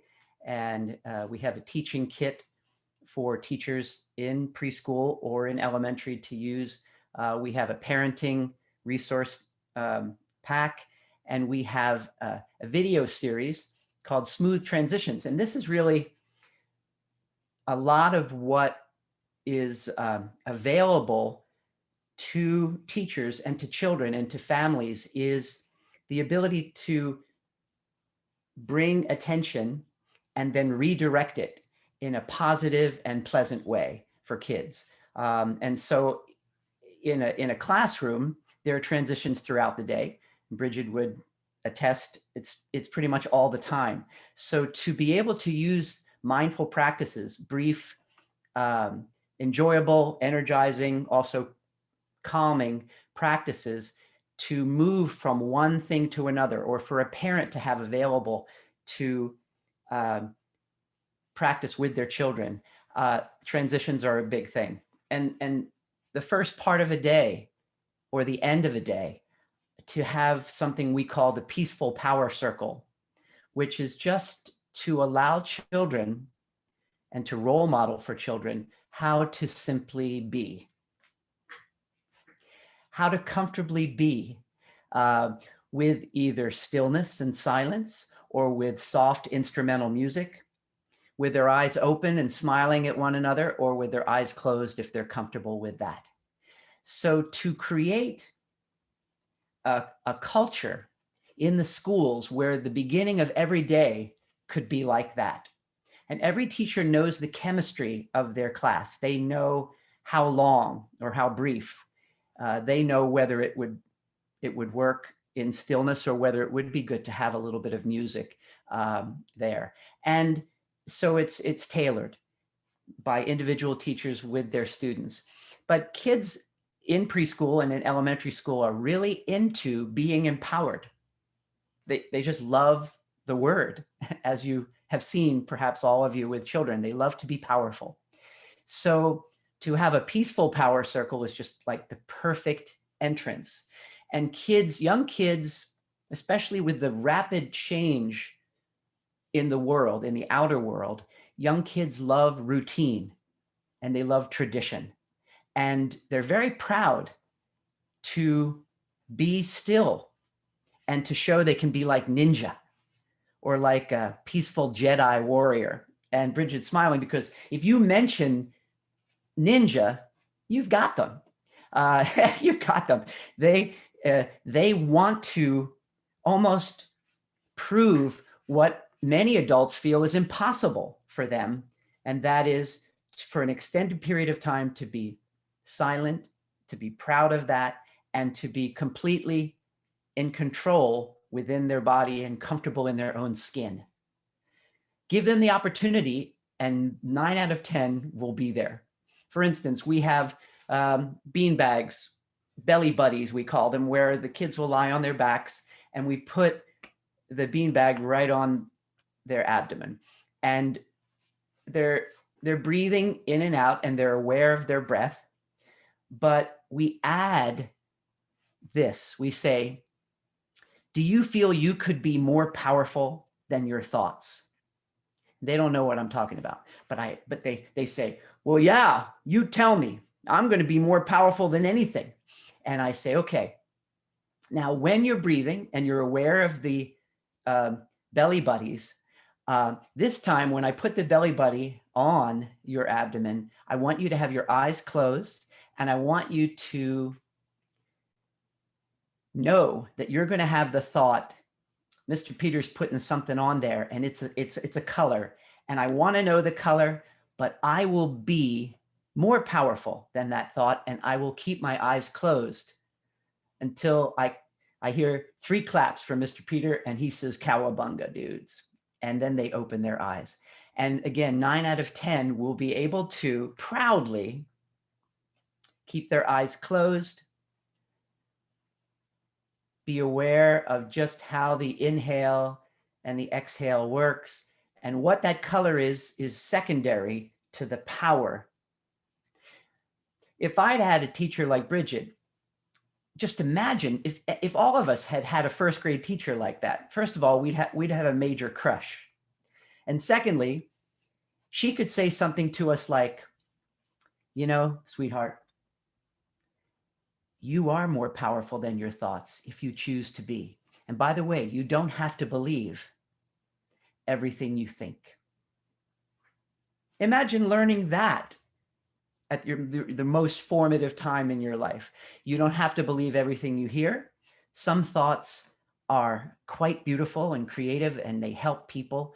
Other thoughts, as you've experienced, are they're disturbing and that's fine, but they're thoughts and they come and go and you don't. These early gems, mindful gems, to be aware of our emotions, to play emotion charades. Let's do it with you guys. Are you ready, everybody? I know you're going to know everyone, but pretend you're a kindergartner. Yeah, you got that one. How about this one? You got that one. Here's the hardest one for them. See if you can guess this. And you know what? They do. There's always one or two, the future valedictorians, who will say, you're shy or you're excited. And this is the environment for an elementary school classroom or preschool classroom where there's a unity and everyone is expressing themselves if they wish. And we're not drawing anything out before they're ready to share, but they're all role models for one another, those who will share. And those who will come in, as Bridget mentioned, and say, I had an act of kindness in my family. And this was what it was. My mom was losing her temper and I showed her 1, 2, 3, 4, 5. They call it either the starfish or take 5 or the roller coaster. The roller coaster because each inhale and exhale is going up and down, up and down. And they're so proud that they can teach their parents. And then the parents want to get involved. And we have activity sheets that go home, and we have mindful parenting magazines that help to involve because all of our goals sitting here today are to have each new generation through high school have the direct experience of mindfulness and to have models like all of you in their lives, adults who are willing to play with them, engage with them, be proud of them, praise them, so that mindful models as teachers and parents, and then the children also offering to their parents. I'll make them laugh and then I'll explain about endorphins, and they like the word. And then they'll go home and they'll tell their mom and dad about endorphins. And again, how do you feel after you laugh, or even how you smile? There's an automatic shot of those endorphins. So the anchor breath and the deep breath in and the sigh and the smile. You put it all together, and my 11-year-old son came home and said, yeah, I like this anchor breath. That's going to be my breath. I said, rock on, because this is what we're looking for. We're looking for the children to personalize into their life their favorite breathing practice, for instance. So the body, the attention rooted in the body, the deep inhale, the sigh and the relaxation response of the sigh, and then the smile for those endorphins. And the kids will say, but Mr. Peter, you said I was maybe feeling mad or sad or just bad. Why would I smile? And of course, it's because when we smile, the body doesn't know the difference, and we automatically feel lighter. And we are taking control. We are conscious of how we're feeling, and it's okay to feel however we feel. But do we choose to hang on and hang out in that challenging feeling all through the day? And they all say, no way. I'm going to do my favorite breath. And this is, some of them like the bee. We'll do a whole classroom of bee.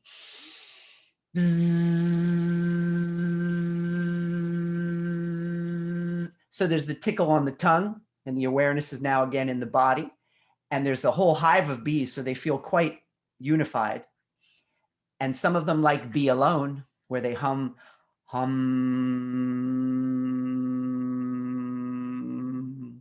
And of course, that's very centering. All it is a deep sound, a deep hum of their own voice in their head. And they're choosing to just take that kind of time out.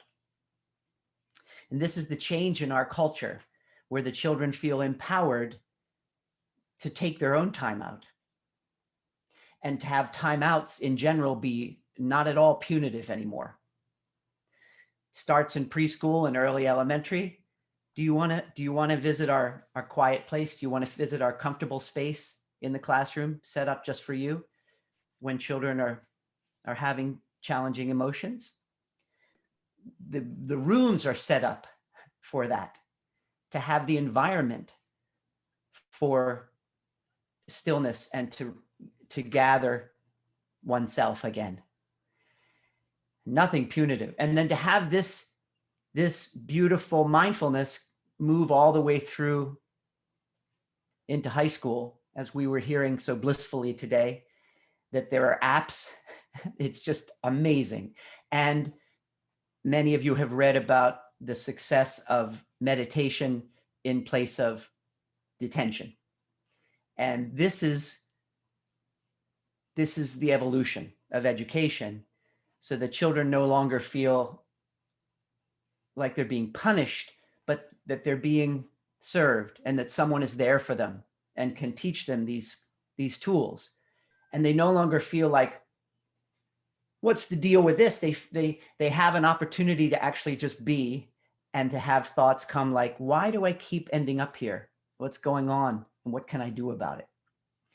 So in our program, we have, for the youngest kids, we have guided meditations like I first experienced with Eckhart Tolle, the be a cat watching a mouse hole. And for you and I, it can work just as well.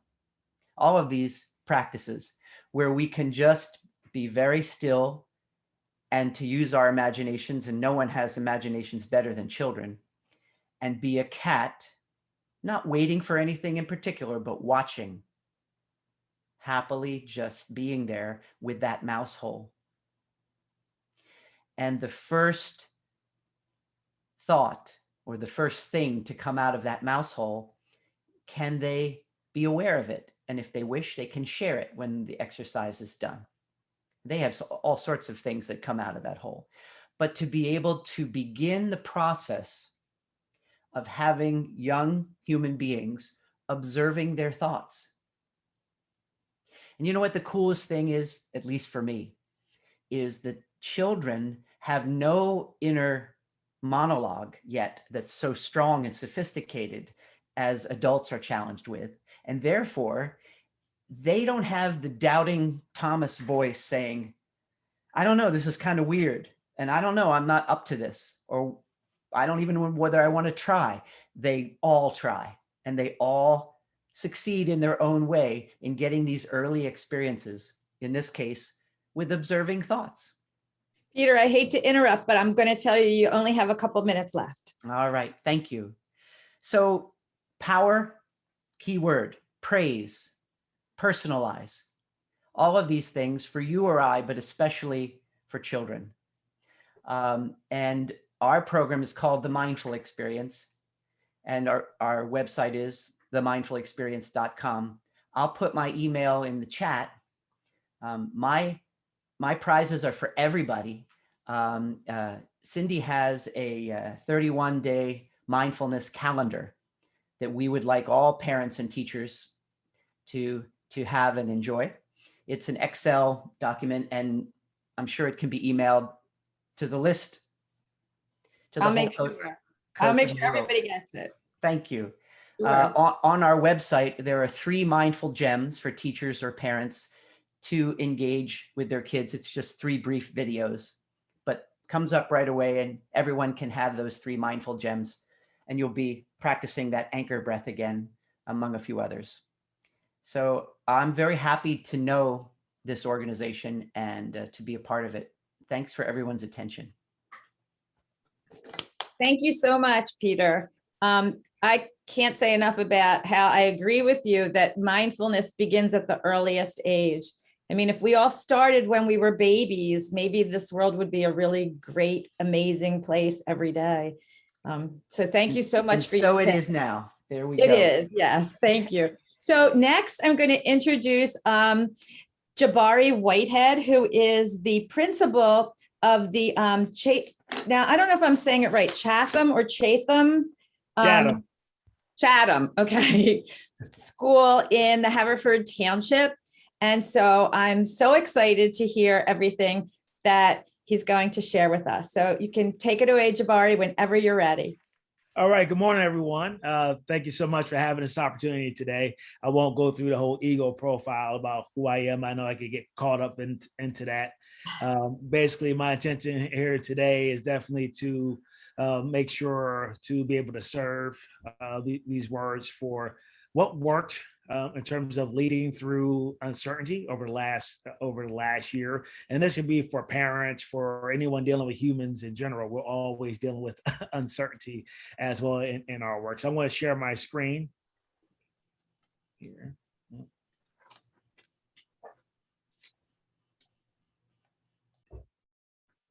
Can everyone say? Just give me a thumbs up that you can say, all right, I'm going to share.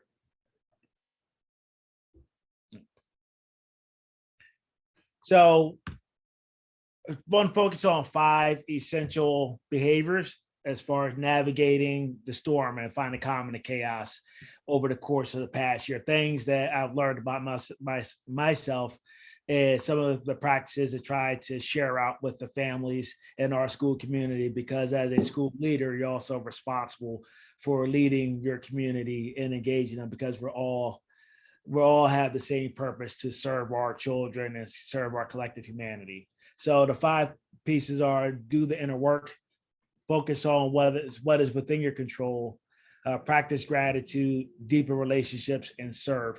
And doing the inner work, one of the things that I've heard over and over again this morning is the power of that inner voice, the power of words. It's really resonated. But doing the inner work really means continue to educate yourself, continue to grow. And the most important leadership you can have before leading anyone else is leading yourself. So I think that is super critical if we're going to be models for our communities that we're serving. And I just shared a number of books that would probably within the last year alone that I've had opportunity to take part in and lead and share information about. The Think Like a Monk, I actually was able to run a book club in the evening for parents in our community. That's by Jay Shetty, and his work was Think Like a Monk. And you'll see also Dave Goggins' Can't Hurt Me as well. But Ryan Holiday's work, The Practice of Stoicism, that particular philosophy really came in handy when you're thinking about how you're navigating. And you see the one title, The Obstacle is the Way, was one when Marcus Aurelius talked about the impediment being the way and the obstacle becoming the way of getting to who you are and return to your best self to be able to serve others. I heard someone mention about, I believe, routine. I think Peter was talking about routine and how children love routine, but it's so important for parents, for the adults to have routine. I personally wake up at 3:45 a.m. or 4 o'clock a.m. every day, primarily through the week, to be able to have that time. And time acronym from Jay Shetty's work, which is about thankfulness, taking time to do some gratitude journaling, gather some insight, whether it's reading or anything of that nature, wherever you feed your soul with. And then meditation, which is a part of it, exercise or movement. Just a note, if you hear some shoveling in the background, I'm in a vacation community estate, but today someone's working on a home nearby. So if you hear that, we'll treat it as white noise. Also, you see the value in resetting your intentions daily. The to-be list versus your to-do list. We could get caught up in a very hurried, hectic life. There are things to do, but our to-be list, when we create that, we're really talking about our core values, about who we are to be able to do the work in front of us. And it keeps us anchored.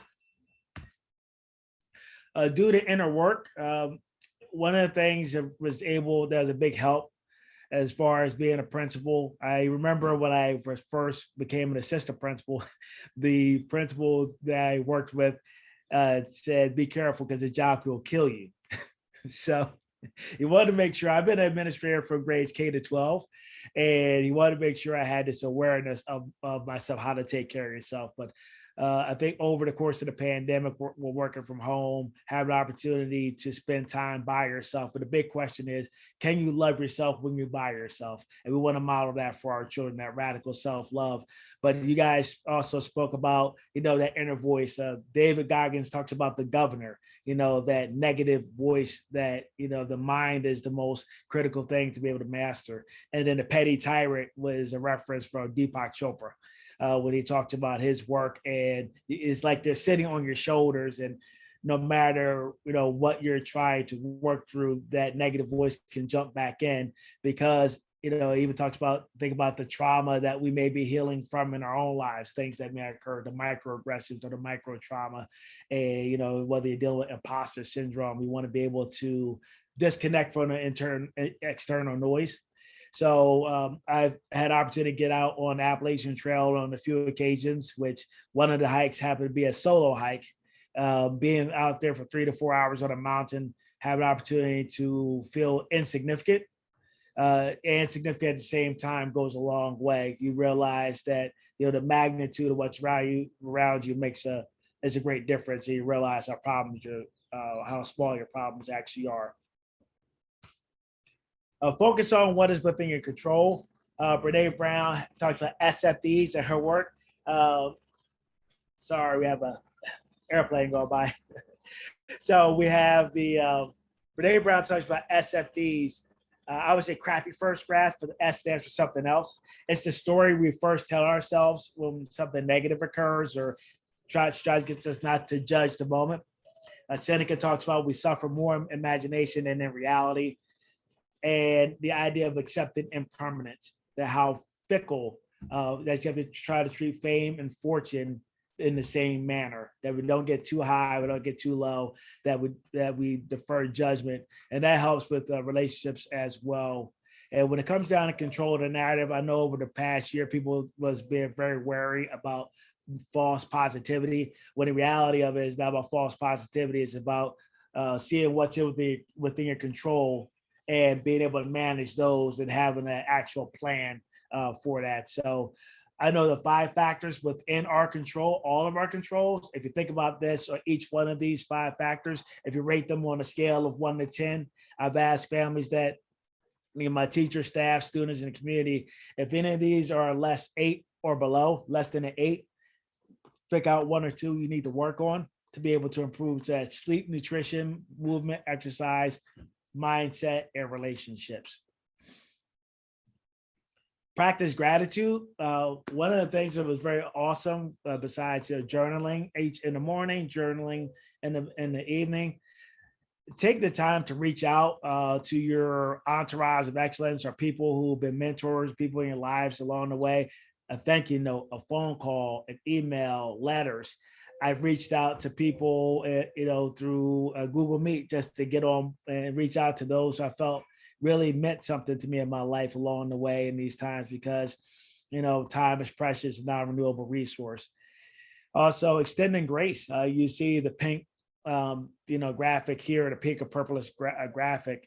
Is that, we don't know what people are dealing with. We have opportunity to assume that people have the best intentions versus automatically going to the theory X, where someone's is doing something negative or doing something to you when things just are just what they are. And then also list what brings you joy. And I know in my life, nothing brings more joy than these folks. So my family on both sides, and my siblings in the middle. If you wrote down a list of joy, what brings you joy, and what's your dreams, you will be surprised about how much of joy that you actually have at your fingertips in your life. And you want to make sure that you're in the idea of gain versus gap thinking as well. That goes a long way too. Deepen relationships. How much do we take the time to really sit in those hellos and goodbyes? I heard that from Will Smith when he talks about when we walk out the door each day, I leave before my children. And, are we and my wife, am I saying goodbye, see you later? We can't take for granted that we could very well may not return. Memento mori is a reminder about, we could be gone today. And, when you have, brushes with your mortality, you get a great sense of how important it is to not take for granted those moments with one another. Write an apology letter to yourself that you've never received. That's a powerful step. I encourage everyone to do that.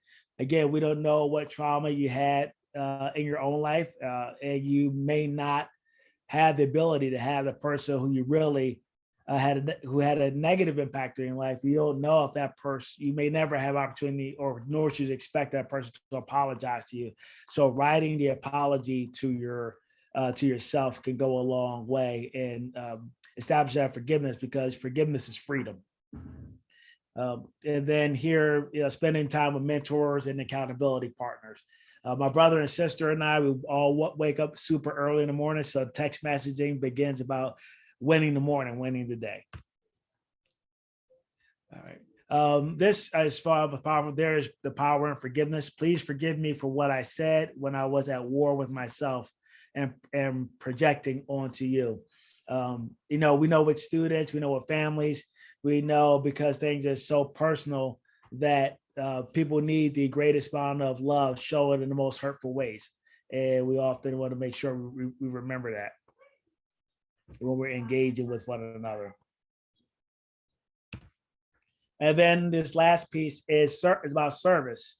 And I noted about service that, lean into discomfort. Over the course last year with the civil unrest and also the idea of, what we're facing at schools, it was so important to lean into discomfort. For me, leaning into discomfort was about the opportunities when we were dealing with the civil unrest with, George Floyd and many of Breonna Taylor and all those things that were occurring. I had an opportunity to connect with our local police departments and to speak at roll call to over 40 or so officers in a place where for me, it may not have been the most comfortable thing to do at that time.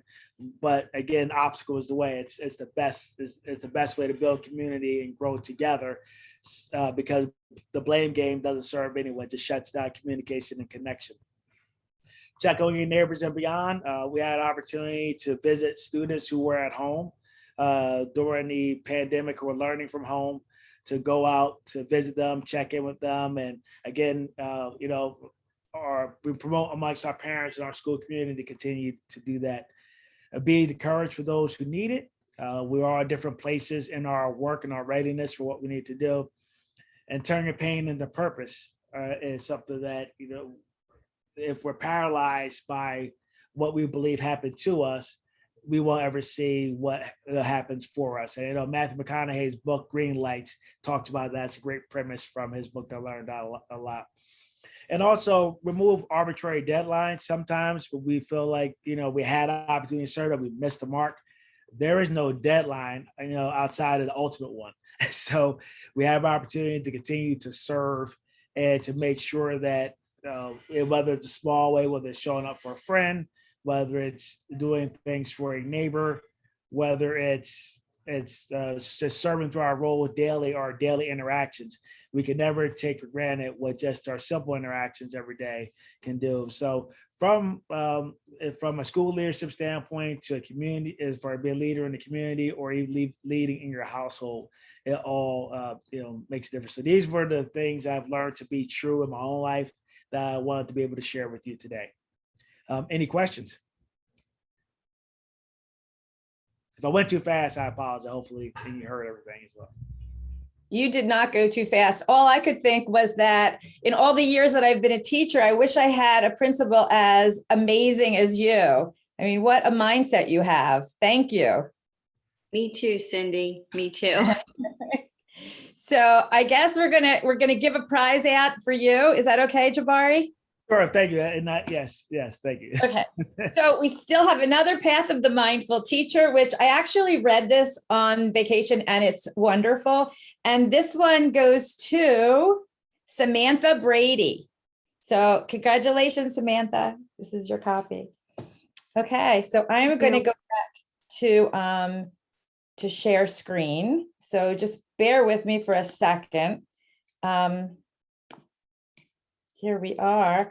So this has been amazing. I have taken away so much. And one of the things that I wanted to say about this is we've learned a lot of stuff from a lot of people, which is amazing. And when you do this work, you go to a lot of places to learn. And one of the places I recently got to learn from was the Yale course called The Science of Wellbeing. If you've ever had a chance to take it, it's amazing. It's the most popular course at Yale.